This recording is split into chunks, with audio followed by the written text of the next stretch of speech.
রাধে রাধে বন্ধুরা, চলুন আজকে একটা চকলেট কেক উইদাউট এগ আমরা দেখে নিই।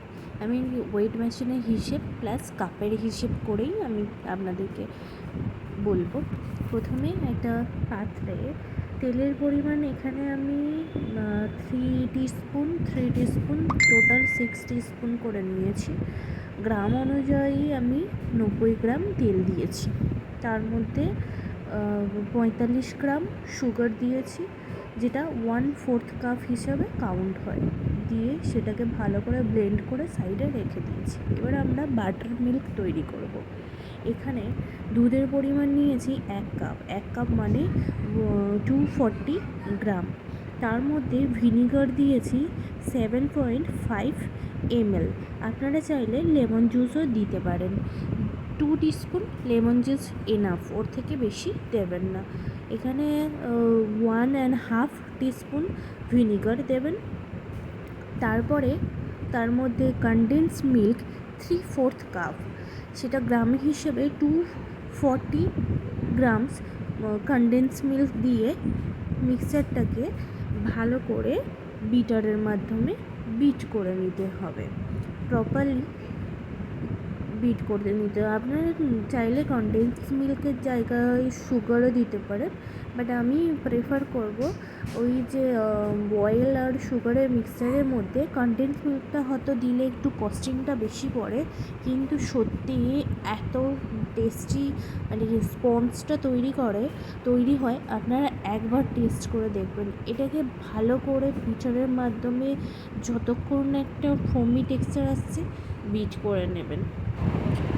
তারপরে আমরা ওই যে ব্যাটারটা মেশিনে ফোমি ভালো করে বিট করে একটা ফোমি টেক্সচার আসবে। এবার আমরা ড্রাই ইনগ্রিডিয়েন্টের প্রিপারেশনগুলো 1.5 কাপ ময়দা মানে ওয়েট মেশিনে 195 গ্রামস, কোকো পাউডার 4 TBSP মানে 28 গ্রামস, বেকিং পাউডার তার মধ্যে দেব 1.5 teaspoon and baking soda 1/2 teaspoon.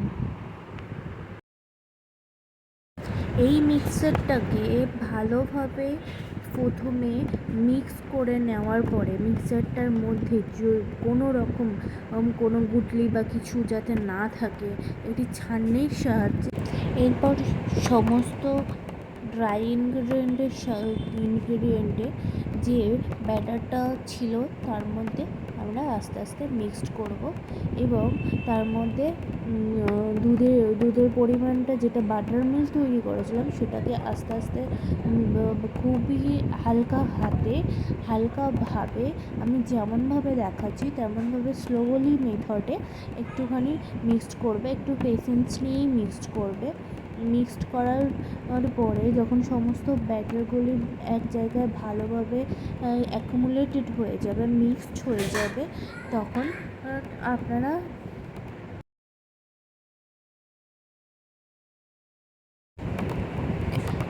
মিটারটাকে সরিয়ে স্প্যাচুলা নিয়ে কাট অ্যান্ড ফোল্ড মেথডে মিক্সড করে ব্যাটারটা মাইক্রো ওভেনে